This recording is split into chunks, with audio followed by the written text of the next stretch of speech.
Muy bien, estamos ya grabando. Voy a desaparecer un momento la pantalla para mostrar lo que vamos a ver hoy día. El tercer tema que vamos a estudiar se denomina teoría de inventarios. Y en realidad este no debería ser el capítulo 1, ¿no? Este debería ser el capítulo 3.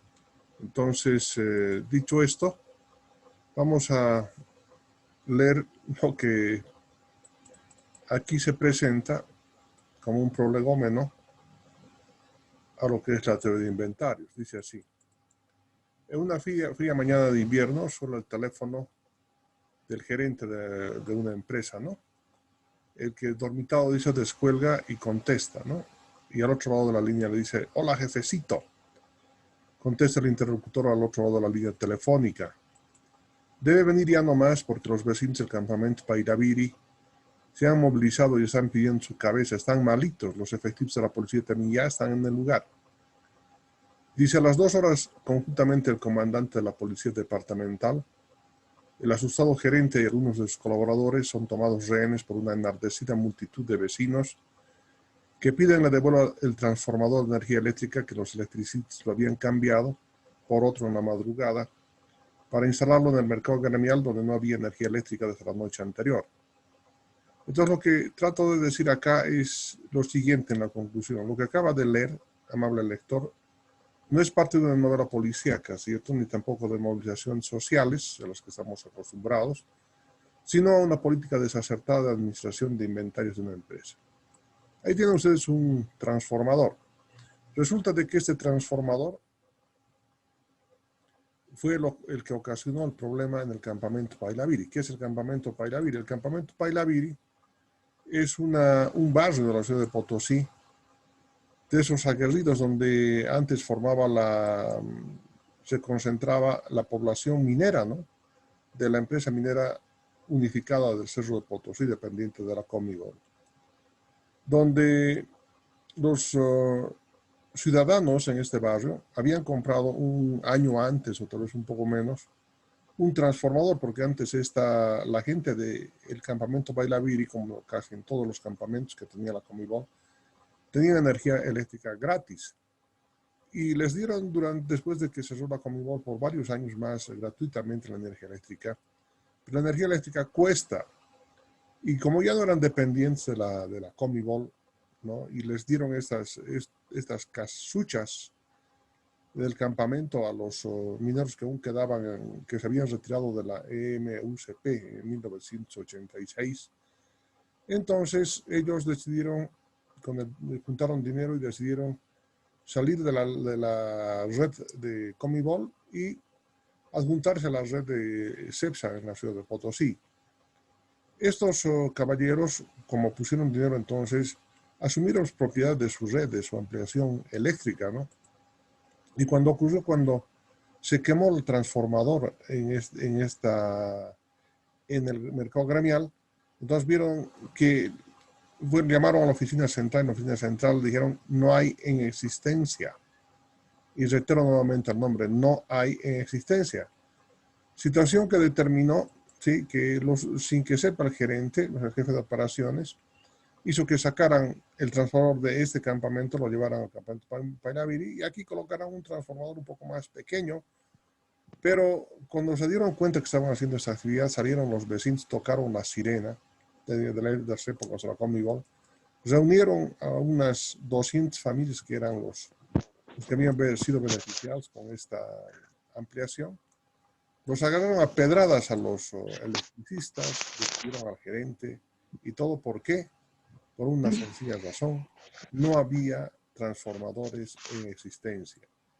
Entonces este conflicto no se hubiese producido si es que en esta empresa hubiesen tenido almacenes para poder hacer el cambio cuando se da esta situación en el almacén. Entonces de lo que se trata este tema del que estamos hablando hoy en la tarde es justamente de la administración de stocks en los almacenes.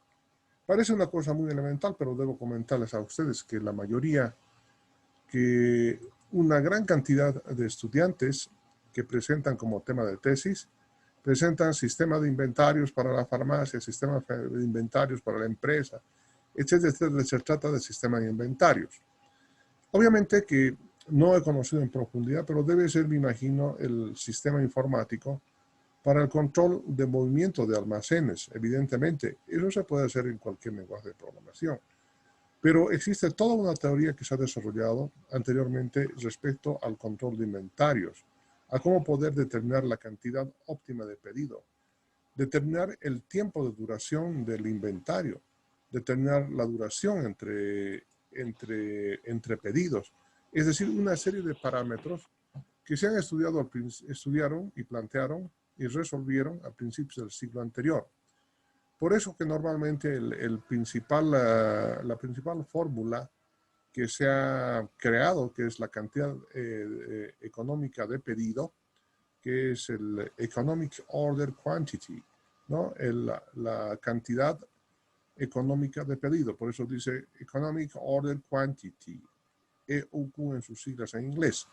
Y nosotros nos vamos a llamar cantidad económica de pedido, CEP. De todos modos, sea como fuere, no es que se atribuye, sino que el creador de la fórmula de la cantidad económica de pedido es, según Donald Erlenkotter, evidentemente es Fort Whitman Harris, que en 1913 en una revista Factory, fábrica, The Magazine of Management, dice la revista de la administración, cuando él desarrolló esa fórmula, cuando trabajaba en Westinghouse Corporation. Y este señor es Whitman, sí, Whitman Harris, Fort Whitman Harris, el señor que lo ven acá, un inventor que ha vivido hasta 1968, no, 62, a la que murió a los 85 años de edad.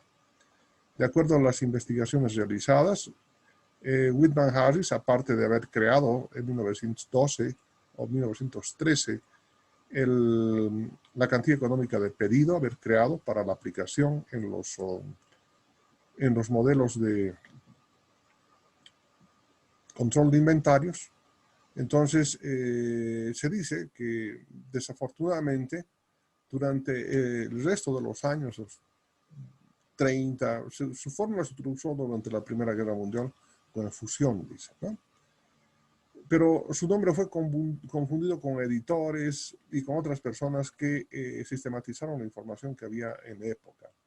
Entonces he estudiado a la persona al doctor Donald Erlenkotter de la Universidad de Los Ángeles, de California, quien se ha encargado en los últimos años de poner claridad sobre quiénes son los autores. Entonces, como ustedes ya conocen, Fort Whitman Harris es el autor, aunque posiblemente después se haya cambiado el nombre por Wilson y por otros más, como van a ver a continuación. En 1928, E.W. Taft, es el nombre que se acuerdan, desarrolló el modelo de cantidad económica de producción. Fort Whitman Harris fue el creador de la cantidad económica de pedido para modelos de compra y Taft desarrolló en 1928, unos años más tarde, el modelo de la cantidad económica de producción que también vamos a estudiar en esta primera parte de la asignatura. Por su acrónimo en inglés, Economic Production Quantity, ¿no? Cantidad económica de producción. El otro es Economic Order Quantity. Entonces, fue en 1930 que se le dio la tarea al señor Fairfield Raymond del Massachusetts Institute of Technology, el MIT. Sí, se contrató la Sociedad Americana de Ingenieros Mecánicos para poner orden en el avance de esta teoría. El resultado fueron 12 autores y 38 fórmulas registrados. Entonces, en 1934, R.H. Wilson publicó un artículo en una rutina científica para el control de stocks, dice, en la Escuela de Negocios de Harvard. Y a partir de esa época se le otorgó el nombre a Wilson como creador, cuando en realidad él no era el creador, simplemente hizo una sistematización. En 1929, L.P. Elford, editor en jefe de la Management Handbook, que ustedes lo deben conocer, se utiliza mucho en ingeniería, dice, Handbook es el manual de administración. Cita a Davis como autor de la ley del tamaño del lote económico, que tampoco no es evidente. Entonces, a partir de el doctor Erlen Cotter, que es el que hemos hablado, se ha determinado que evidentemente Fort Harris, sí, es el autor del modelo de cantidad económica de pedido que vamos a estudiar a continuación. Entonces dice, dicha esta pequeña introducción histórica, que es importante decir para que se comprenda que el primer modelo que vamos a estudiar hoy en la tarde es el modelo de Harris, después el otro modelo de Taft, que lo vamos a estudiar el día viernes. El tiempo no creo que nos alcance como para poder estudiar absolutamente a todo. De todos modos, concluyo indicando que administrar los inventarios es una función muy delicada y muchas veces de la eficiencia y eficacia de ella depende la misma supervivencia de la empresa. Hoy, gracias a la incorporación de los computadores, del software que van creando los ingenieros de sistemas, sí se tiene una nueva visión de la administración de los inventarios. Y les presento en el siguiente gráfico una concepción del sistema integrado de mantenimiento de inventarios, que es importante que ustedes lo conozcan y que lo vean. Miren, ahí está el sistema. Este es el sistema de inventario. Lo voy a bajar un poquito más para que podamos verlo en su total magnitud. Y ustedes puedan también ver, ahí está el sistema de inventarios. Ahí tiene. Entonces, miren, es una concepción muy interesante, simplificada, pero de lo que pasa en el almacén. Y lo vamos a ver a continuación. Hoy en día, sí, y por eso estas son las terminaciones de los sistemas de inventarios, deberían tener este enfoque casi todos. No sé si lo hacen, pero tenemos una base de datos de inventarios, lo que significa que el uso del computador es imprescindible. Unos meten datos, otros obtienen datos de esta base de datos para tomar decisiones y mantener siempre los almacenes, estos almacenes de acá, siempre con la cantidad de mercadería suficiente como para poder atender la demanda, puede ser de la fábrica o de los compradores de los productos que vamos fabricando. Entonces, miren, esta cantidad de existencia, este stock que vamos a llamar que existen en los almacenes, tiene que reflejarse en la base de datos de inventarios. Es decir, no puede moverse nada de este almacén si no se registra en la base de datos. Ahora veamos, ¿quién obtiene información de la base de datos? Es planeamiento y control de la producción, que es una dirección dentro de la empresa que se ocupa de indicar cuánto se va a producir, cuánto de insumos se requiere y sobre la base de la información que se tiene acá en la base de datos de inventario que está controlando este almacén. Entonces, este departamento va a indicar cuánto se va a producir, qué insumos se necesitan producir y aquí se aplican normalmente en el planeamiento y control de la producción en función de las existencias. Se tienen modelos de programación lineal donde se aplican el simplex para poder determinar cuánto se va a producir para encontrar los puntos óptimos de producción. Pero fíjense, ¿de dónde saca esa información? De la base de datos inventarios. Bien, pero ahora, atención por favor, aquí en producción, es decir, en la fábrica, esta fábrica recibe entrega física de materias primas, la fábrica, para poder procesar. Pero al mismo tiempo que se procesa, o sea, la planta de producción genera un almacén también, ¿no? Que va a estar bajando acá, genera producción y baja nuevamente y almacena en los almacenes de la fábrica y pasa, y para seguir produciendo, esta fábrica realiza solicitudes, ¿sí? O pueden ser solicitudes de clientes también, que pasa a un departamento que es la administración de almacenes, que interactúa con la base de datos de inventario. Tanto de salida como de entrada de inventarios, ¿sí? Maneja la administración de almacenes. Este señor solamente saca información, él no va a manejar. Quienes meten y sacan información es la administración de almacenes. Pero al mismo tiempo, la jerarquía empresarial, para tomar decisiones, obtiene información del corrido de la base de datos inventario. Entonces, la jerarquía empresarial puede conocer si este pedido que está haciendo administración de almacenes y que llega para la firma de la jerarquía empresarial, puede estar reflejada en lo que pasa aquí en ventas. Entonces, aquí se establecen rutinas por parte de los ingenieros de sistemas para que la jerarquía empresarial sepa ya cuál es el nivel de inventarios, es decir, tenga programas que le permitan reflejar y poder tomar decisiones acerca de los pedidos que está realizando, planeamiento y control de la producción y la administración de almacenes. La jerarquía empresarial sí autoriza la compra, verifican el departamento de contabilidad y presupuesto si hay dinero suficiente y hacen una solicitud de compra. ¿Aplicando qué? Aplicando la cantidad económica de pedido, ¿sí? Lo que habían creado matemáticamente el señor Ford Whitman Harris y el señor Taft, y hacen correr y se hacen las solicitudes de compra. Fíjense, ya con autorización automáticamente ya se generan solicitudes, se hacen el pedido a los proveedores ingresan las materias primas a los almacenes, sí, y el Departamento de Control y Presupuestos al proveedor le pagan dinero efectivo cuando deja su mercadería.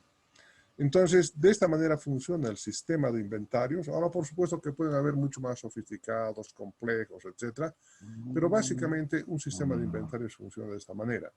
Nosotros nos vamos a circunscribir a estos modelos de acá, ¿no? Estos modelos. Vamos a obtener información de la base de datos de inventarios de la empresa y vamos a aplicar los modelos, sí, de cantidad económica de pedido para generar la solicitud de compra y poder comprar y poder mantener los stocks de materias primas o los stocks que se generan de producción de la fábrica para poder cubrir la demanda que se genera en nuestra empresa.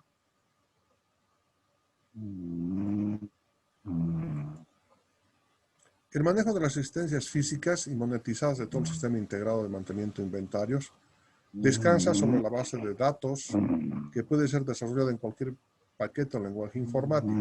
El control de este almacén. Fíjense, este es un almacén de una fábrica. Aquí hay materias primas y hay insumos. Entonces, manejar un almacén de este nivel, ustedes se habrán dado cuenta que sin la ayuda de los sistemas informatizados, definitivamente sería muy osado querer manejar manualmente hoy en día. Entonces existe una relación entre almacenes y los sistemas y lo que estamos aprendiendo en la carrera. Entonces creo que los más llamados para poder realizar evidentemente este control de almacenes somos los ingenieros de sistemas que están acá. Dice, a esta base de datos se evacúan datos de las transacciones rutinarias correspondientes a los pedidos para la producción de los bienes y servicios, así como también los ingresos de materiales provenientes del proceso de adquisición de salidas por venta de productos o servicios terminados. Hasta este punto ustedes se habrán dado cuenta que ya se perfilan dos tipos de modelos, y es evidente, el modelo de compra de materias primas e insumos y el modelo, sí, el modelo correspondiente a la producción, es decir, lo que sale de la fábrica, y enseguida lo vamos a ver.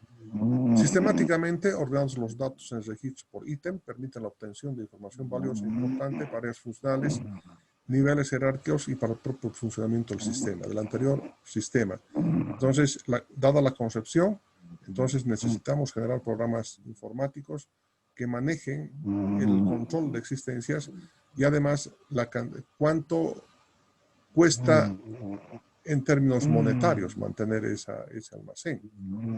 La gerencia de producción dice, para realizar el planeamiento y control de la producción, había un señor que estaba con unos planitos, ¿verdad? requiere de la información correspondiente al nivel de inventario, señores, ¿no? La demanda histórica del producto y otros aspectos relacionados con su función pueden obtenerse registros magnéticos. ¿De dónde? De la base de datos. Por eso es importante mantener un registro histórico de la base de datos para poder generar los índices de demanda, los tiempos entre reposición y pedidos y varios otros elementos que son importantes al momento de aplicar la formulación que vamos a ver enseguida. La jerarquía empresarial, corriendo aplicaciones estadísticas combinadas con datos de diferentes áreas funcionales, recibe información vital para temas de decisiones sobre la marcha de la empresa en cumplimiento de los planes estratégicos. Lo que va a indicar es definitivamente, fíjense, la base de datos tiene que mantener información como los pedidos de materiales, cantidad y la frecuencia de pedidos, ¿no? Mediante modelos y sistemas de inventarios que se constituyen en el objeto de estudio de este capítulo de inventarios. Una vez que se ha comprendido, o sea, por qué la necesidad, ¿no?, de estudiar teoría de inventarios, o sea, no solamente, como ustedes habrán podido ver, inventarios no es simplemente un programa informático y mantener una base de datos en el movimiento de materiales, de insumos o de productos acabados que se tiene en la empresa, sino que constituye un verdadero sistema de control de inventarios de donde se va a obtener información para diferentes niveles jerárquicos, para diferentes oficinas, desde donde van a hacer una administración adecuada de inventarios. Deben tomar en cuenta ustedes que tranquilamente un almacén, es una empresa eléctrica chiquitita como Cepsa, por ejemplo, en la ciudad de Potosí, maneja aproximadamente cerca de $2 millones en sus almacenes, ¿no? Es material que entra, que sale, etc. Y necesariamente hay que tener programas informáticos para poder manejar estos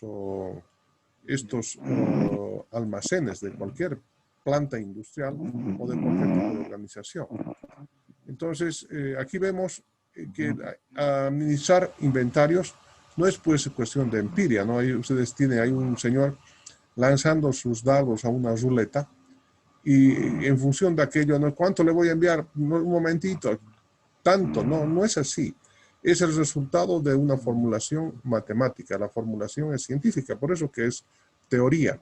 En otras palabras, en los Estados Unidos dicen que una de las pocas leyes de la administración se encuentra en la ley de Harris también, ¿no?, de Fort Whitman Harris, porque es una ley, definitivamente es una ley matemática que permite controlar los almacenes, ¿no?, a través de la cantidad económica de pedido. Entonces dice, la determinación de la cantidad económica de pedido no debe ser resultado de un método empírico de decisión, como en el caso del gráfico, ¿no?, como tampoco la determinación del tiempo de anticipación, el punto de pedido y otros parámetros de control de inventarios. El cálculo de las relaciones que gobiernan los modelos y sistemas de inventarios es el resultado de la abstracción a partir de la ecuación que involucra los costos para obtener también existencia en el almacén. Los siguientes epígrafes se deducen secuencialmente de ecuaciones. Sin embargo, dada la complejidad de sistemas de inventario y utilización de un gran número de variables, el autor considera que deben tratarse con la aplicación de simulación de Monte Carlo. Es decir, aquí, después de que estudiemos teoría de inventarios y teoría de colas, vamos a estudiar teoría de la simulación de Monte Carlo para poder aplicar en problemas que se vuelven muy complejos, tratarlos desde el punto de vista de un modelo o desde un punto de vista de un sistema, porque se trata de manejar varias variables. Ahora nosotros vamos a estudiar un modelo. Y el modelo, ¿sí? ¿Qué es el modelo? El modelo es la representación simplificada de la realidad. Entonces, esto es otro de los elementos que quiero a ustedes mostrarles, que dentro de los elementos de un sistema de inventarios, básicamente, ¿qué es lo que está pasando? Miren, aquí al medio se encuentra la planta de producción. Ahí se encuentra la planta de producción y delante de él hay un almacén de materias primas e insumos, que es esto de acá. Estas materias primas e insumos pasan a la fábrica, aquí se hace la producción, la transformación, y a la salida de este almacén se tiene el almacén de productos terminados, ahí está. Entonces, la demanda del proceso de producción de esto hace que salgan los materiales de este almacén. Aquí se procesa en la planta y aquí es la producción del bien, es decir, este es el almacén de productos terminados y sale para poder servir la demanda de los consumidores del producto. Entonces son dos modelos que vamos a estudiar básicamente. El modelo de compra o modelo de Ford Whitman Harris y el modelo de TAPT, que es el modelo de salida ya de los productos terminados de la planta.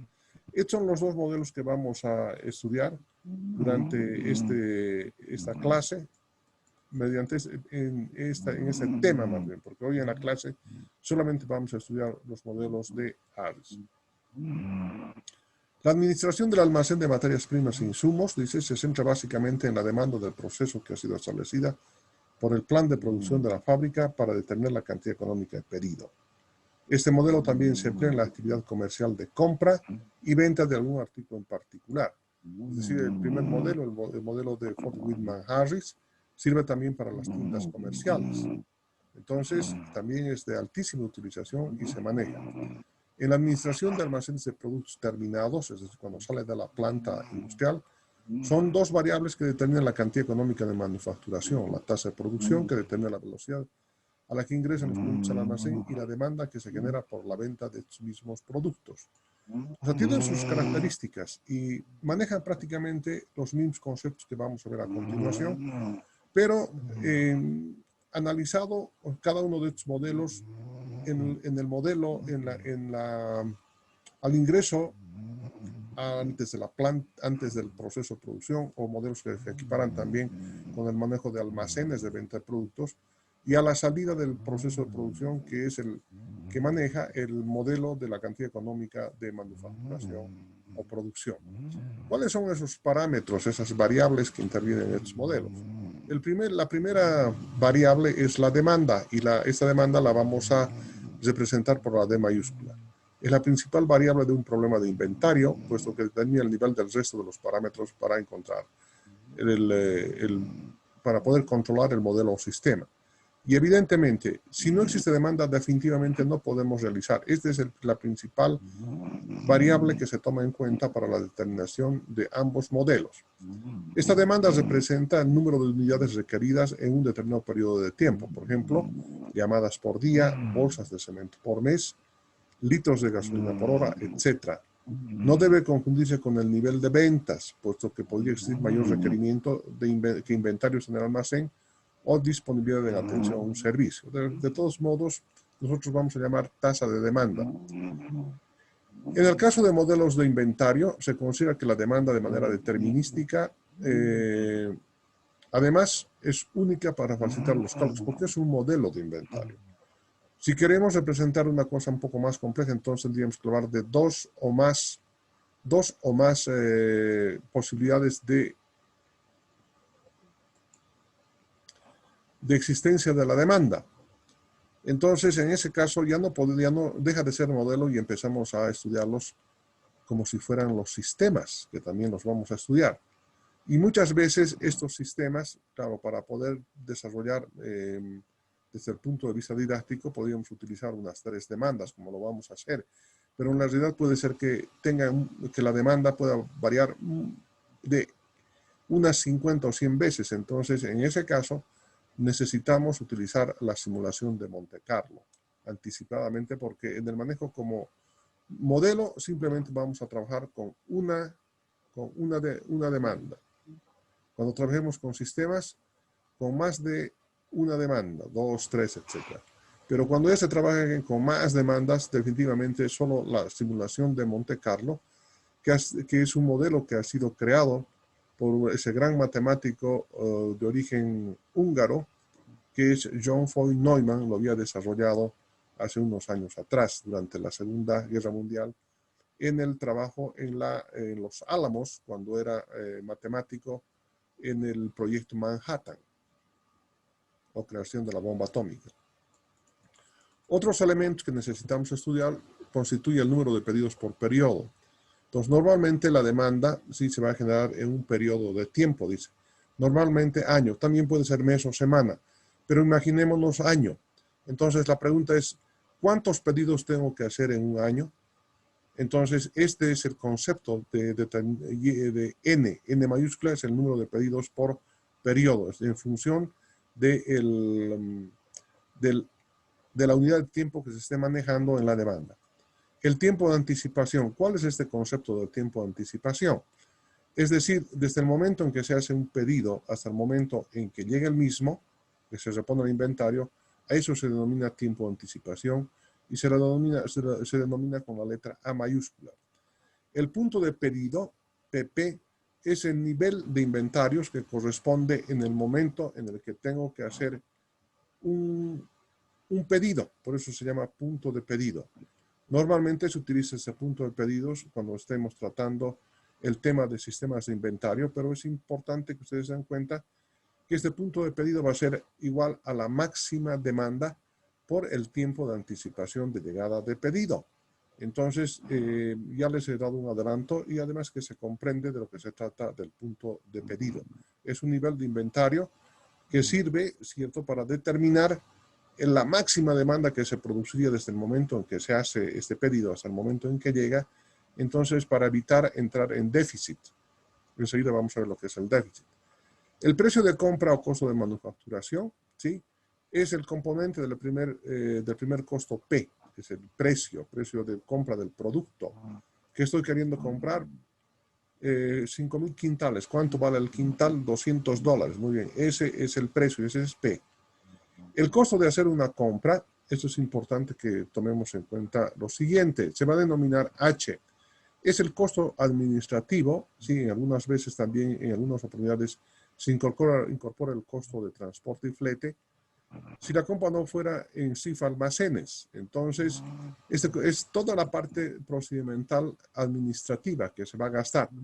Es decir, desde el momento en que se hace un pedido, se utilizan hojas, el tiempo que van a emplear las personas en el sistema de control de inventarios para poder hacer toda la generación, la compra, llamadas telefónicas, el abrir acreditivos, el pagar cuentas de banco, etcétera, tiene un costo. Ese costo es H.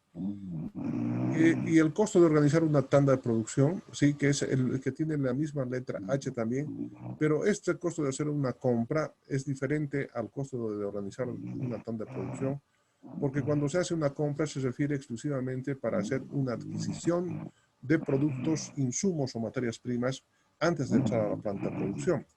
Pero después de que sale la planta de producción, sí, para hacer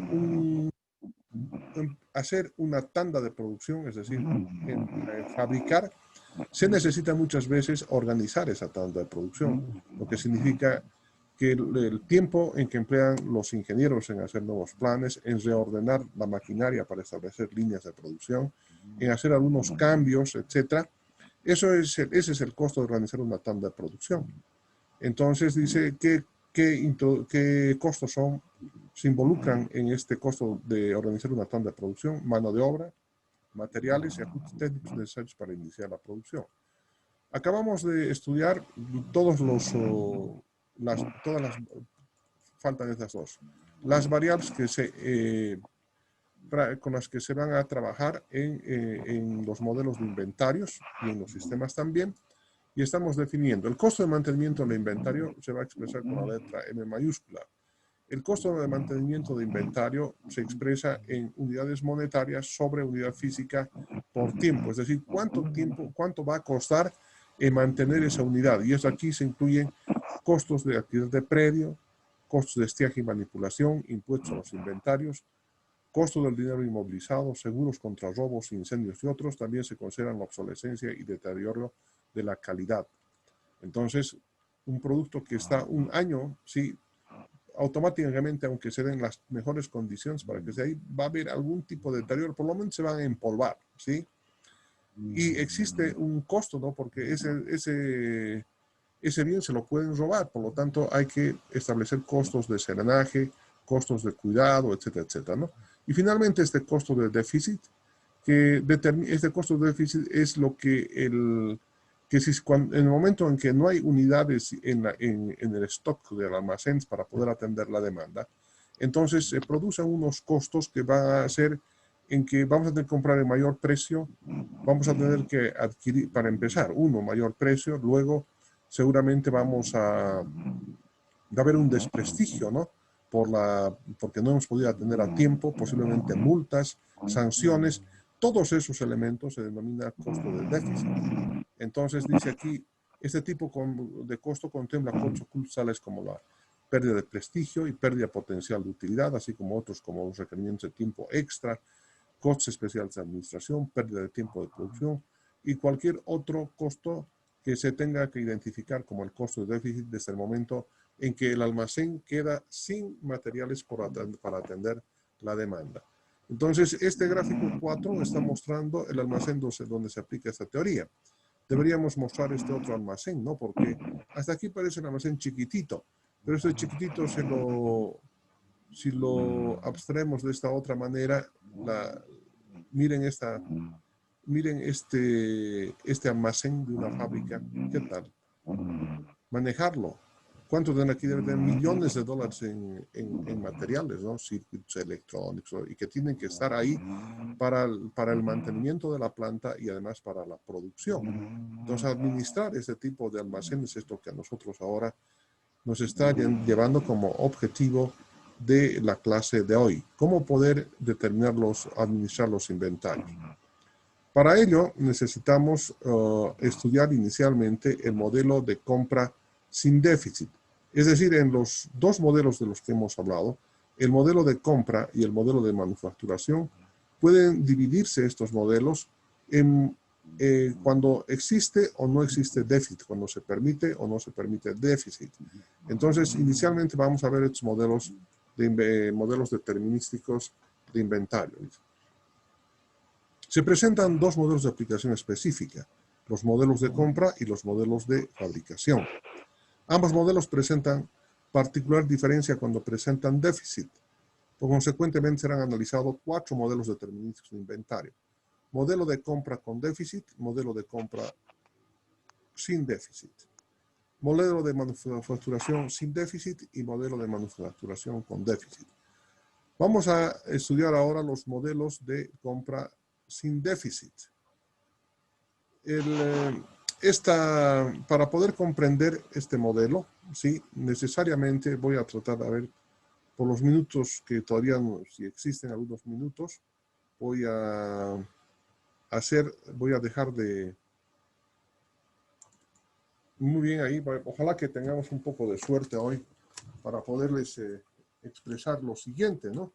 Vamos hasta donde dé el tiempo, vamos a ver si podemos plantear esto en mejores términos.